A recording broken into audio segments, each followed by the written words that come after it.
दोस्तों आपका 21 जनवरी को कक्षा 12वीं जीव विज्ञान बायोलॉजी का प्री बोर्ड परीक्षा का पेपर है। तो आज की इस वीडियो में मैं एक ही वीडियो में बिल्कुल कम समय बचा हुआ है। तो प्री बोर्ड एग्जाम में बोर्ड एग्जाम की अलग से मैं आपको प्री बोर्ड एग्जाम के बाद अच्छे से तैयारी कराऊंगा कि क्वेश्चन आपको बताऊंगा 2 नंबर वाले, 3 नंबर वाले, 4 नंबर वाले, आपके वस्तुनिष्ठ पूरी प्रैक्टिस करने वाले, हम डायग्राम देखेंगे, सब देखेंगे। लेकिन प्री बोर्ड एग्जाम के लिए बिल्कुल कम समय बचा हुआ है। और आखिर 2-3 दिन आपका टाइम मिल गया था तैयारी के लिए। आपको पता है कि अपना चैनल का हैक हो गया था। तो उसमें मैं आपको रिकवर करने में लगा था। बाकी आप लोगों की दुआओं से, आपकी प्रार्थनाओं से ये चैनल आ चुका है। तो जीव विज्ञान का आपका पेपर है, तो कैसे आपको तैयारी करनी है, तो मैं जितने क्वेश्चन आपको बताऊं एक ही वीडियो में 2 नंबर वाले क्वेश्चन बता दूंगा, 3 नंबर वाले, 4 नंबर वाले, और अगली वीडियो में वस्तुनिष्ठ बता दूंगा। तो कम समय में जितने क्वेश्चन बताऊं अच्छे से रट लीजिएगा। प्री बोर्ड एग्जाम में दोस्तों आपकी बेहतरीन तैयारी हो जाएगी। अपने नोट से और अपने देखेंगे जो दिया हुआ है। सबसे पहले मैं आपको मॉडल पेपर से कुछ आपको सिलेक्टेड क्वेश्चन बता देता हूँ जो आपको तैयार करने चाहिए, क्योंकि ये मॉडल पेपर सॉल्यूशन तैयार किया था। इस इंपॉर्टेंट है आपका। जैसे इसमें आपको क्या करना है, तैयार करके रखना है जनसंख्या विस्फोट के 2 कारण। कौन कौन से कारण है जनसंख्या विस्फोट के? पहले तो क्या है, जन्म दर तो बढ़ रहा है लेकिन मृत्यु दर घट रही है, इसलिए जब जन्म दर बढ़ता जाएगा यानी जनसंख्या विस्फोट हो रहा है, साथ ही प्रजनन दर में क्या है उच्च होना। आगे देख लेते हैं। नेक्स्ट बहुत ज्यादा महत्वपूर्ण है आपका अब सारी जैव विकास डाटा होना चाहिए। अब 2 नंबर का क्वेश्चन आना है इस चैप्टर से, और ये वाला क्वेश्चन भी 2 नंबर का है। अगर आपको समझना है चीज को तो डिटेल से यहाँ दिया हुआ है, लेकिन पेपर में कितना लिखना है, 2 नंबर के लिए आपको ये 3 लाइन लिखनी है। मैं बता देता हूँ। एक विशेष भूभौगोलिक क्षेत्र में विभिन्न प्रजातियों के विकास के प्रक्रम एक बिंदु से शुरू होकर अन्य भूभौगोलिक क्षेत्रों तक प्रसारित होने के अनुकूलित विकरण को कहते हैं। इसे अब देखिए, इसे अनुकूलित विकरण भी कहते हैं, अवसारी जैव विकास भी कहते हैं। तो एक ही बात है, चाहे अनुकूलित विकरण कहें, परासी जैव विकास कहें, एक ही बात है। कंफ्यूजन नहीं होना, कोई भी नाम लिखकर पेपर में आ सकता है। तो ये आपको 3 लाइन आपको अच्छे से तैयार करके रखनी है। बस ये 3 लाइन आपका हो जाएगा। ज्यादा समझ में नहीं है तो तुम रट लीजिएगा, इसको रट लेना है, बहुत ज्यादा इंपॉर्टेंट है। अब परासी जैव विकास। आगे देख लेते हैं। आगे नेक्स्ट देख लेते हैं। जैव विविधता की क्षति के 2 कारण इंपॉर्टेंट है। जैव विविधता की क्षति के 2 कारण क्या है? आवासीय क्षति का तथा विखंडन हो रहा है। दूसरा अतिदोहन तथा विदेशी प्रजातियों का आक्रमण। अब ये मैं आपको जो मॉडल पेपर सॉल्यूशन आपका एमपी बोर्ड का था उससे मैं आपको जो सिलेक्टेड है उससे मैं बता रहा हूँ। बाकी मॉडल पेपर का कंप्लीट सॉल्यूशन बताया है, अलग से वीडियो देख लीजिएगा। तो कंप्लीट आप तैयारी कर लीजिएगा। आगे देख लेते हैं। नेक्स्ट आपको तैयार करना चाहिए ये वाला, बहुत ज्यादा इंपॉर्टेंट है आपका आयु पिरामिड वाला। अक्सर क्वेश्चन पूछा जाता है आयु पिरामिड वाला। देख लीजिए क्वेश्चन किस प्रकार से आएगा, पहले वो देख लेते हैं। तो नीचे दिए गए मानव समष्टि में आयु पिरामिड ABC का अध्ययन कीजिए, और उनके नीचे के प्रश्नों के आपको डायग्राम दिए गए हैं। तो इन पिरामिड का आपको अध्ययन करके बताना। 2 क्वेश्चन पूछे जाएंगे, 2 नंबर का क्वेश्चन आएगा, 2 नंबर क्वेश्चन आएगा, 2 क्वेश्चन पूछे जा रहे हैं। पिरामिड B तथा C की पहचान कीजिए। ये B और C किसके पिरामिड ये पूछा जा रहा है। दूसरा है जिस आधार पर उपयुक्त पिरामिडों का आरेखन किया गया है उसे लिखिए। इनके आरेखन किसके आधार पर किया गया है, चलिए देख लेते हैं। पहला क्वेश्चन का उत्तर कैसे लिखना है, B और C को पहचान के बताना है। तो जो पिरामिड B है घटती हुई जनसंख्या को प्रदर्शित करता है, देख सकते हैं घटती हुई जनसंख्या को आपको प्रदर्शित कर रहा है। क्रम से ये क्या है आपका नीचे से देखा जाता है, ऐसा नहीं ऊपर से देखेंगे तो आपको क्या बढ़ते समझ में आए, नीचे से देखना पड़ता है। नीचे से आप देखेंगे तो आपकी जो पिरामिड C है वो स्थिर जनसंख्या को दर्शा रहा है। क्यों देख सकते हैं आप, इस साइड भी देख सकते हैं, इस साइड भी देख सकते हैं। तो स्थिर एक तरह से है। तो आपको याद रखना माइंड में, इस टाइप का अगर डायग्राम हो तो आपका घटती हुई जनसंख्या का दर्शाता है। और आपका इस प्रकार बीच में आपका है बड़ा, नीचे ऊपर नीचे क्या है तो क्रम से एक सा है। तो फिर आपको क्या है स्थिर जनसंख्या को प्रदर्शित करता है। फिर नेक्स्ट हमारा क्वेश्चन है इन इस पिरामिड को जो किस आधार पर दर्शाया जा रहा है, तो मैं आपको पहले बता चाहूँ ये आयु के आधार पर है। तो उपयुक्त पिरामिडों का आरेखन आयु वितरण के आधार पर किया गया। तो ये आपको आंसर लिखना है। आयु पर समझ गए होंगे। आगे नेक्स्ट हमारा बहुत ज्यादा महत्वपूर्ण क्वेश्चन है। प्रायः पुरुषों में हीमोफीलिया रोग हो जाता है लेकिन स्त्रियों इसकी बाहक होती है, कारण स्पष्ट कीजिए। यानी क्या है, स्त्रियों में अगर हीमोफीलिया रोग नहीं होता है, वो हमेशा क्या अगर होंगी तो बाहक होंगी। यानी खुद नहीं है लेकिन आने वाली संतान को हो सकता है हीमोफीलिया रोग। लेकिन पुरुष होते हैं हमेशा क्या है वो स्वयं भी क्या है हीमोफीलिया रोग से ग्रसित हो सकते हैं। तो मैंने इसका आंसर क्या होता है कि जो एक्स संलग्नता होता है, मतलब एक्स गुणसूत्र के कारण होता है। तो पुरुषों में XY होता है, अगर उनका पुरुषों का Y वाला हो जाता है अगर हीमोफीलिया रोग से ग्रसित, तो मतलब पूरा पुरुष ही क्या है हीमोफीलिया से ग्रसित है। क्योंकि महिलाओं में XX होता है। तो इससे क्या अगर एक भी हो रहा तो एक अगर उनका XX से 2 ठो एक अगर ग्रसित भी हो रहा तो दोनों तो हुए नहीं है, इसलिए वो क्या बाहक होंगी लेकिन स्वयं क्या है हीमोफीलिया रोग ग्रसित नहीं होगी। आंसर कैसे लिखना पेपर में वो पूरा दिया हुआ है। हीमोफीलिया एक लिंग संलग्न अप्रभावी है जो नर शिशु में अप्रभावित वाहक महिलाओं से आता है। वाहक महिला हीमोफीलिया के लिए विषम युग में देखिए XH दर्शाता है ये रोग ग्रसित वाला X। तथा इसमें समान एलिन के उपस्थित हीमोफीलिया की उपस्थिति नहीं बनती है, क्योंकि समान एलिन प्रभावी होता है। स्त्रियों के हीमोफीलिया में ग्रस्त होने की संभावना भी बहुत कम होती ही नहीं, क्योंकि इस स्थिति में उसकी मां का वाहक होना तथा पिता का हीमोफीलिया ग्रस्त होना आवश्यक होता है। ओके, ये दोनों कंडीशन मुश्किल हो जाती है, इसलिए कंप्लीट हो जाता है। आगे नेक्स्ट बहुत ज़्यादा इंपॉर्टेंट है, माँ के दूध को नवजात शिशु के लिए सबसे अच्छा क्यों माना जाता है? कोई 3 कारण बताने हैं, ये 3 कारण दिए इस पार्ट, थोड़ा सॉर्ट आउट भी आप कर सकते हैं, लेकिन बिल्कुल आपका बेहतरीन तरीके से दिया हुआ है। क्या होता है कि माँ के दुग्ध में एक निर्जीवाणु घोल होता है, जैसे बसीय अम्ल, लैक्टोज, अमीनो अम्ल, खनिज, विटामिन, जल, मतलब माँ के दूध में सब कुछ उपस्थित होता है। लैक्टोज, बसीय अम्ल होता है, खनिज होता है, इससे ये सब क्या है शिशु को मिल जाता है। ओके, साथ ही इसके और भी आपका दिया हुआ कि शिशु के पाचन, मस्तिष्क के विकास, वृद्धि में क्या सर्वयुक्त होता है। बस इतना भी लिख दीजिएगा, ओके, शॉर्ट में लिखना है, एक लाइन आपके अंत तक लिख सकते हो। इसके बाद बी लिम्फोसाइट विकसित प्लाज्मा कोशिकाओं में रोगाणु विशिष्ट प्रतिजैविक उत्पन्न होती हैं, तो इस प्रकार से आप लिख सकते हो। एक ही लाइन में आपको बता देना है, यहाँ तक यहाँ से यहाँ तक, ओके। बाकी थ्योरी आप स्पीड ज़्यादा है, पूरा आपको कंटेंट समझ में आ रहा है, याद है तो आप पूरा भी लिख सकते हो, ओके। आगे देख लेते हैं, आगे बहुत ज़्यादा महत्वपूर्ण है, बाहित मल क्या है और इसके हमारे लिए हानिकारक क्यों होते हैं, कारण लिखिए। बिल्कुल सिंपल है, पढ़ते ही आपको समझ में आए। बाहित मल यानी जो हमारे घर से, ओके, सभी घरों से क्या है जो गंदा पानी निकलता ही होगा काम करने के बाद, वही क्या है बाहित मल कहलाता है। तो प्रतिदिन नगरों और शहरों से बहने वाला व्यर्थ पानी, व्यर्थ वाली और गंदा मैन पानी, ओके, व्यर्थ वाला गंदा वाली जो पानी होता है वही हमारा बाहित मल कहते हैं। अर्थात घरों, उद्योगों, अस्पतालों, कार्यालयों और अन्य उपयोगों के बाद, ओके, जब घरों, अस्पतालों में सभी काम में पानी तो लगता ही उपयोग होता है विभिन्न कार्यों में, और फिर जब जो गंदा पानी होता है वो क्या निकाल देते हैं, तो बाहित किए गए अपशिष्ट जल को बाहित मल कहते हैं। बस बिल्कुल सिंपल है, बाहित मल यानी गंदा पानी जो काम के करने के बाद निकलता है, बिल्कुल है। अब हमारे लिए हानिकारक क्यों है भाई? हानिकारक हुआ ही, तो गंदा पानी है, गंदा पानी है, बहुत सारे विषाणु कीटाणु हो गए तो गंदा तो हो गई है हमारे लिए, हानिकारक तो हुई है स्वास्थ्य के लिए। तो ये जल में घुले हुए विषैला बना देता है, जैसे जलीय, और ये जल में जब घुल जाता है साझे पानी में भी, तो भी ये क्या विषैली बन जाता है। जैसे आपने देखा वो कारखानों के जो गंदा पानी निकलता है नदियों में जोड़ दिया जाता है, तो नदी में गंदा पानी आता है, जिससे क्या है नदी दूषित हो जाती है, जैसे जलीय जीव खतरे में पड़ जाते हैं। अनुपचारित बाहित मल में अनेक ऐसे अपशिष्ट होते हैं जो विषैले होते हैं, जिन्हें नदियों और समुद्र में क्या विसर्जित करने से जल जनित रोग फैलने की संभावना बढ़ जाती है, तथा इसमें कार्बनिक पदार्थों की मात्रा तथा सूक्ष्म जीव पाए जाते हैं जो अधिकांश रोग जनित होते हैं, यानी रोग को उत्पन्न करने वाले होते हैं। इसलिए क्या है जो बाहित मल हमारे लिए हानिकारक। बिल्कुल सिंपल है, समझ गए होंगे। नेक्स्ट, ये बहुत ज्यादा इंपॉर्टेंट रख के रखिए। इसमें क्या 3 सूक्ष्म जीव के आपको ये नाम बताएं, 3 सूक्ष्म जीव के नाम है। अब पूछा जा रहा क्वेश्चन में कि प्रत्येक द्वारा उत्पादित एक उत्पाद का नाम लिखिए, कि ये जो है ये कौन सा उत्पादन से बनता है और उस उत्पाद का उपयोग हम किस में करते हैं। तो ये पहला हमारा क्या है स्पिरिजिल नाइडर, ये हमारा किसका नाम है, ये सूक्ष्म जीव का नाम है। तो इससे हम इसका उपयोग किस में करते हैं, तो सिट्रिक अम्ल होता है, सिट्रिक अम्ल बनाने में इसका उपयोग करते हैं।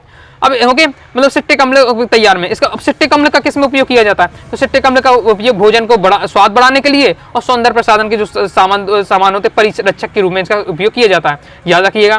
ट्राइकोडर्मा पॉलीरोस्पोर ये एक सूक्ष्म जीव का नाम है। तो इससे क्या बनाया जाता है साइक्लोस्पोरुलिन ए बनाया जाता है। इसका उपयोग किस में किया जाता है, इसका उपयोग किया जाता है अंग प्रतिरोपण में प्रतिरक्षा निरोधक के कारक के रूप में। अब नहीं थोड़ा समझ में आ रहा तो याद कर लीजिए, नाम आपको रट लेना है, ओके। इससे क्या बनाया जाता है साइक्लोस्पोरिन बनाया जाता है, उसका उपयोग किसमें होता है, ओके। मोनोस्क्रम परप्यूरियस है तो इससे क्या बनाया जाता है सेटेटिन बनाया जाता है। अब सेटेटिन का उपयोग किसमें होता है रक्त कोलेस्ट्रॉल को कम करने में वाले कारकों में, लेकिन बहुत ज्यादा इंपॉर्टेंट है, पढ़िएगा समझिएगा और एकदम याद करके रखना है, ओके। आगे देख लेते हैं।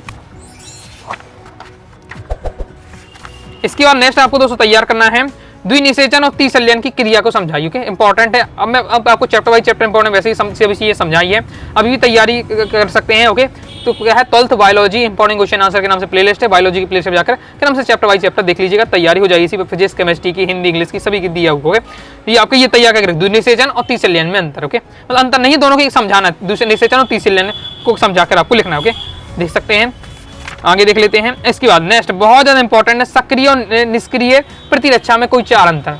सक्रिय और निष्क्रिय प्रतिरक्षा है उस तंत्र है हमारा, उसमें क्या अंतर होता है, तो ये अंतर दिया जिस प्रकार से पेपर में लिखना है जिस लैंग्वेज में वही दिया हुआ है, ओके। अगर आपको तुरंत तो वीडियो देखते ही याद होगा नहीं, स्क्रीनशॉट ले लीजिएगा तो याद कर लीजिएगा, ओके।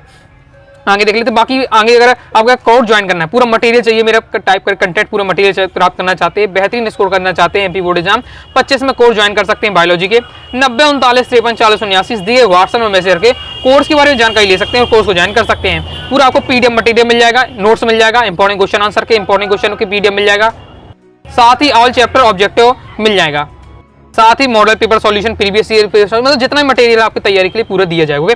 नेक्स्ट देख लेते हैं सक्रिय प्रतिरक्षा और निष्क्रिय, बहुत ज्यादा इंपॉर्टेंट। जैसे संक्रमण होने पर अथवा टीके द्वारा प्रतिरक्षियों का विकास व्यक्ति के शरीर में ही होता है। निष्क्रिय प्रतिरक्षा में क्या है इसी अन्य पृष्ठधारी जंतु के शरीर में विकसित प्रतिरक्षियों को मनुष्य के शरीर में इंजेक्ट किया जाता है। यानी सक्रिय प्रतिरक्षा में जो भी एंटीबॉडी में बनती है, ओके, जो अंदर की शक्ति होती है वो अपने आप उत्पन्न होती है हमारे शरीर में, ओके, टीके द्वारा। जबकि इसमें क्या होता है कि बुरे बना बनाया आपको क्या है, शक्ति आपको के अंदर किसी पहले क्या है, किसी जंतु में उस शक्ति को उत्पन्न कराया जाएगा प्रतिरक्षा तंत्र को, फिर वो आपके में फिट कर दिया जाएगा, ओके। इस प्रकार एंटीबॉडी वो आपके में फिट कर दी जाएगी। सक्रिय प्रतिरक्षा होता है, इसके कभी भी क्या हानिकारक प्रभाव देखने को नहीं मिलती, क्योंकि ये हमारे शरीर ने खुद अपने शरीर के अकॉर्डिंग इसको तैयार किया है। जबकि निष्क्रिय प्रतिरक्षा तंत्र में दूसरे जंतु के में उत्पन्न किया गया है प्रतिरक्षा तंत्र, फिर आपके में फिट किया गया है, तो ये किसका हो सकता है कि इसके क्या आपको हानिकारक प्रभाव देखने को मिले। तो इस प्रकार से इसमें बताया जा रहा है, तैयार कर लीजिएगा, ओके। आगे देख लेते हैं। नेक्स्ट आप बहुत ज्यादा इंपॉर्टेंट पीसीआर, बोर्ड एग्जाम में भी कई बार क्वेश्चन आ चुका है, ओके, पॉलीमरेज श्रृंखला अभिक्रिया, ओके, बहुत ज्यादा इंपॉर्टेंट, लॉन्ग में 4 नंबर फिक्स कर लेंगे आप। एमपी बोर्ड एग्जाम 22 में ये क्वेश्चन आया था, ओके, और इससे पहले भी आ चुका है, बाद में भी आ चुका है, मतलब तैयार करके रखना है, ओके। ये इस प्रकार से आ सकता है डायग्राम, बाकी डायग्राम नहीं है, डायरेक्ट आएगा पीसीआर का वर्णन कीजिए इस प्रकार से क्वेश्चन, या फिर घुमाने के लिए दे दिया गया पीसीआर चरणें दिए गए हैं, डायग्राम दिया हुआ है, पीसीआर लिख कर आए, उसका कंटेंट याद रखिए, आपको फिट कर देना। ये पूरा क्रम से दिया है, बहुत इजी लैंग्वेज में सिंपल समझा रहा है कि पॉलीमरेज श्रृंखला, ओके, फुल फॉर्म याद रखिएगा, ऑब्जेक्ट में अक्सर पूछा जाता है। पॉलीमरेज इस प्रकार से इनका मतलब बना है, ओके, किसने खोज की, तो ये भी कैरी मुलिस ने खींच की, ये बता देते हैं, अपना पूछा नहीं जा रहा, एक्स्ट्रा नॉलेज देंगे तो टीचर को समझाएगा, बहुत ज्यादा डीपली से स्टूडेंट ने पढ़ा तो नंबर देता था। पीसीआर का क्या जो मशीन है वो थर्मासाइकिल कहलाती है, फिर यहाँ से आपका यहाँ से मैंने स्टार्ट होता है, लेकिन थोड़ा इंट्रोडक्शन 1-2 लाइन लिख देते हैं तो कुछ नहीं जाता है, टीचर को लगता है अच्छा है, मतलब पूरा नॉलेज है तो नंबर तुरंत मिल जाते हैं। और इसके आगे दोस्तों आपको यहाँ से लिखना है, ओके, ये पूरा दिया हुआ है। अब देखिए समझना चाहते हैं तो चैप्टर वाइज चैप्टर पढ़ने वाली वीडियो में ये पूरा मैंने अच्छे बेहतरीन तरीके से आपको समझाया था, ओके, कई बार मैंने इसे आपको समझाया, तो एक बार चैप्टर वाइज चैप्टर वाली वीडियो जाकर पूरी देखिएगा, सब इंपॉर्टेंट मिलेंगे, समझाया है, ओके। अभी आपको फास्ट में आपको रिवीजन करा दिया है। आगे विकास वाले चैप्टर से आपको देखिए समझात अंग और समृद्धि अंग, ये तो याद होकर रखना है, बोर्ड एग्जाम के लिए महत्वपूर्ण है। समझात अंग किसे कहते हैं और समृद्धि अंग किसे कहते हैं, उदाहरण, ये दो इंपॉर्टेंट इस चैप्टर से, और इनमें अंतर तैयार कर लीजिए। वैसे आप अंतर तैयार करेंगे, मैं अंतर बता देता हूँ आपको, ओके। तो ये आपका यहाँ लिखा हुआ इस प्रकार से समृद्धि अंग के बारे में बताया जा रहा है, ओके, तो ये देख लीजिए। और ये आपका समझात अंग, अब डायग्राम बना, डायग्राम नहीं बनाना, वो तो केवल दिखाने के लिए आपके। समझात अंग किसे कहते हैं, समृद्धि अंग किसे कहते हैं, 19 में आ चुका, 20 में आ चुका, ओके, इस प्रकार से, और उनके उदाहरण तैयार करके रखिएगा। जब उनकी परिभाषा उदाहरण बनेगा तो अंतर भी उसी प्रकार से आप लिख पाएंगे, ओके। इसके आगे देख लेते हैं। इसके बाद दोस्तों आपका क्या है, वंशागति की विविधता वाले सिद्धांत से जीनोटाइप फिनोटाइप में अंतर, बोर्ड एग्जाम 22 में आ चुका है, ओके। संलग्नता किसी का कहते हैं, बहुत ज्यादा इंपॉर्टेंट है, तो ये आपको तैयार करना है। स्क्रीनशॉट आप ले सकते हैं, ओके। अब चैप्टर वाइज चैप्टर में हमको समझाया था चीजें, ये आपका दिया हुआ जीनोटाइप फिनोटाइप में अंतर कम से कम 3 नंबर में तो आता ही है, ओके, 2 या 3 नंबर में आएगा, तो पढ़ेगा आपको हम 3 से 4 पॉइंट आपको याद करके रखना है, 5 पॉइंट में आपको दिया गया, ओके। इसके बाद दोस्तों नेक्स्ट आपको मेंडल द्वारा मेंडल ने अपने प्रयोग में आपने देखा कि मटर के पौधे का चयन किया, तो बहुत सारे ऐसे पौधे हैं लेकिन मटर ही क्यों चुना, वो आपसे पूछा जा सकता है। तो ये पहला पॉइंट दिया, पॉइंट वाइज पॉइंट समझाया जा रहा है। जैसे मटर के पौधे में क्या है, स्वपरागित होते हैं, लेकिन इसे पर परागण भी क्या है, सुविधा से कराया जा सकता है, ये आपका दिया हुआ है, ओके। इसके बाद और आपके तीसरा पॉइंट, ये दूसरा पॉइंट है, ये तीसरा पॉइंट है आपके, ओके, ये तीसरा पॉइंट है, और ये आपका चौथा पॉइंट है। ये 4 पॉइंट दिए हैं, तो क्या 2 से 3 इसमें भी अच्छे से आपको याद करके रखना है, इंपॉर्टेंट है आपका ये, ओके। आगे देख लेते हैं। इसके बाद दोस्तों हम लॉन्ग में बात करते हैं 4 नंबर में, ओके, तो बहुत ज्यादा इंपॉर्टेंट है। देखिए एमपी बोर्ड एग्जाम 22 में आया, 19 में आया है। क्या क्वेश्चन है, वाटसन ए वाक्रिक का द्विकुंडली डीएनए का द्विकुंडली वाला मॉडल, ओके। तो इस प्रकार से क्वेश्चन आएगा, डीएनए का द्विकुंडली मॉडल को समझाइए, या लिखा आएगा वाटसन और क्रिक का द्विकुंडली मॉडल को बताइए, ये दिया हुआ है, ओके। बाकी अच्छे, अब देखिए 4 नंबर वाले क्वेश्चन ऐसे होते हैं कि आप आसानी से नहीं रट पाएंगे, ओके। 2-3 नंबर वाले 1-2 लाइन के होते तो रट भी सकते हैं, लेकिन 4 नंबर वाले लॉन्ग रहते हैं, तो समझ लीजिएगा पहले, ओके, तो फिर आपको हो जाएगा तैयार, जैसे मैंने समझाया भी है, ओके। ये यूट्यूब पर जैसे आपको नहीं बनना, तो वाटसन और क्रिक का द्विकुंडली मॉडल बहुत सारे टीचर आपको मिल जाएंगे, समझ लीजिएगा अच्छे से, फिर आपको याद कर लेना है। तो इसमें देखिए थ्योरी भी इंपॉर्टेंट है, फिर डायग्राम तो बिना चाँप का चलेगा नहीं, डायग्राम भी आपको अच्छे से बनाना है, तो डायग्राम भी अच्छे से प्रैक्टिस कर लीजिएगा कि ये कंटेंट दिया हुआ है, और अपनी तरफ से भी इसे आप देख लीजिएगा, क्वेश्चन मैंने आपको बता दिया, तैयार करके रखना है। इसके बाद दोस्तों आपको क्या है, बायोगैस संयंत्र का नामांकित चित्र, बहुत ज्यादा इंपॉर्टेंट है, क्या इसमें तैयार करके रखना है भाई, एक बार आपने इसे बना लीजिएगा, इसको कैसे क्या बनने वाला है, और ये देखना है कौन क्या है। यहाँ से क्या देखिए, यहाँ से पहले गोबर इंजेक्ट कराया जाएगा, डाला जाता है, यहाँ मिट्टी हुई है, यहाँ मिट्टी भरी हुई है, ओके, ये पूरा टैंक बना हुआ है, यहाँ से डाला जाता है, फिर यहाँ से क्या निकलता है, आपका जो खाद बन जाती है, साथ ही यहाँ इसमें जो पाइप लगा हुआ है, इससे क्या है, गैस निकलती है, जैसे हम कुकिंग कर सकते हैं, ओके, लाइटिंग का भी यूज कर सकते हैं। इस प्रकार से आपको ये नाम को याद रखना है, ओके, डायग्राम बना के देखना है कि यहाँ से क्या पूरे से मतलब क्रियाविधि एक बार से समझ लीजिएगा, ओके। बोर्ड एग्जाम में भी आपका आ चुका है क्वेश्चन। इसके बाद जी और समष्टि वाला चैप्टर है, ओके, 2 नंबर का क्वेश्चन यहाँ से आता है, चाहे बोर्ड हो चाहे आपका प्री बोर्ड हो, सब में 2 ही नंबर का यहाँ क्वेश्चन आता है। जैसे समष्टि किसे कहते हैं, पढ़ के रखना है आपको, ओके। इसके बाद जनसंख्या घनत्व, जनसंख्या घनत्व का है या आबादी घनत्व का है, ओके। बोर्ड एग्जाम में 2024 में है तो आबादी घनत्व लिख कर आए थे, ओके, तो ये आपको तैयार करके रखना है। इसके बाद बहुत ज्यादा आपको इंपॉर्टेंट है समष्टि और समुदाय में अंतर, ओके, तो ये आपको तैयार करके रखना है। सिंपल भी रहता है आपका। समष्टि क्या होता है, किसी निश्चित क्षेत्र में एक ही समय में एक ही जाति के समूह के जो कहते हैं समष्टि कहते हैं, और जब बहुत सारी समष्टियां मिल जाती हैं तो वो आपका समुदाय बन जाता है। ओके, जैसे जब क्या है एक 4-5 लोग एक साथ रहते हैं तो वो आपका परिवार कहलाता है। जब बहुत सारे परिवार मिल जाते हैं समाज बन जाता है। ओके, तो इस प्रकार से समाज से क्या बनता है, बहुत सारे समाज मिलकर कुछ एक जिला बन जाए या गांव बन जाए। ओके, इस टाइप से। तो इस प्रकार से समष्टि जब होता है तो जब एक निश्चित क्षेत्र में एक ही जाति के समूह के लोग रहे तो वो समष्टि है आपका, और जब बहुत सारी समष्टियां मिल जाए तो समुदाय का निर्माण हो जाए। इसमें क्या अंतर जातीय संघर्ष होता है, मतलब अपने अपने, अब इसमें अपने अपने लोग हैं, अपने अपने लोगों में हो तो अंतर जातीय, और जब बहुत सारे दूसरे मतलब जाति के भी लोग हो रहे तो मतलब एक जाति की दूसरी जाति से लड़ाई हो रही तो अंतर जातीय कहलाती है। अंतर जाति एक ही शब्द लगता है थोड़ा, लेकिन आपको इनमें डिफरेंस एकदम माइंड में सेट करके रखना है। तो ये आपका दिया हुआ है, बिल्कुल तैयार करके रखना है। जो समष्टि होती है संपूर्ण पारिस्थितिक तंत्र को प्रभावित करती है। ओके, नहीं करती है, क्यों नहीं करती, क्योंकि समष्टि छोटे से एरिया वाला है। ओके, इस बार से पूरे को प्रभावित नहीं करती। तो समुदाय क्या है, समुदाय बहुत सारी समष्टियां आ रही समुदाय में, इसलिए क्या है ये पारिस्थितिक तंत्र को प्रभावित करता है। बिल्कुल सिंपल दिया है, याद करके रखना है। ओके, छद्म आवरण को भी पढ़ के रखना है, समझ के रखना है। इसके बाद दोस्तों हम पारितंत्र वाले चैप्टर से बात करें तो पारिस्थितिक पिरामिड को आपको क्या है परिभाषित कीजिए, कितने प्रकार की होती है। बहुत बार क्वेश्चन आ चुका है, 19 में आया, 22 में आया, और उसके बाद में आ चुका है। तो इंपॉर्टेंट है पारिस्थितिक पिरामिड को मतलब तैयार करके रखना है इस क्वेश्चन को अपने हिसाब से। जो भी अगर आपने टीचर ने किसी आपने पढ़ा है, कोचिंग में पढ़ा है, अपने जिस हिसाब से पहले से कर याद हो तो अच्छी बात, नहीं है तो अब ये याद कर सकते हैं। या फिर भी आप देख सकते हैं, एनालिसिस कर सकते हैं। मैं क्वेश्चन आपको बता रहा हूँ कैसे आपको।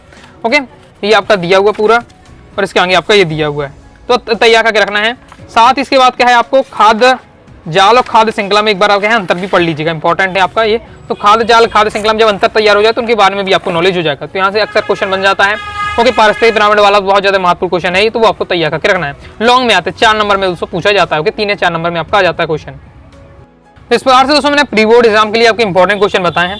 जितने क्वेश्चन बताएं सभी एकदम आपको याद करके रखना है, बहुत ज्यादा महत्वपूर्ण मैंने आपको सिलेक्टेड बताएं। वस्तुनिष्ठ लिए कहेंगे तो मैं आपको जरूर ला दूंगा वस्तुनिष्ठ भी। ओके, तो वीडियो पसंद आए लाइक करके सब्सक्राइब जरूर कर दीजिएगा। ओके, टेलीग्राम को साथ ही ज्वाइन करके जरूर कीजिएगा। ओके, इसके साथ ही कोई भी दोस्तों डाउट आता है कमेंट बॉक्स में आप जरूर पूछ लीजिएगा, और इंस्टाग्राम में फॉलो करके रखिएगा। ओके, और बाकी प्रॉपर तैयारी करना चाहते हैं तो कोर्स जरूर ज्वाइन कर लीजिएगा 90 39 53 40 79 इस दिए व्हाट्सएप में मैसेज करिएगा तो आपको कंप्लीट कोर्स में ज्वाइन कर दीजिए। हाँ, आपको क्या कंप्लीट पीडीएफ मटेरियल मिल जाएगा। तो मिलते हैं दोस्तों नेक्स्ट वीडियो में, तब तक के लिए बाय बाय।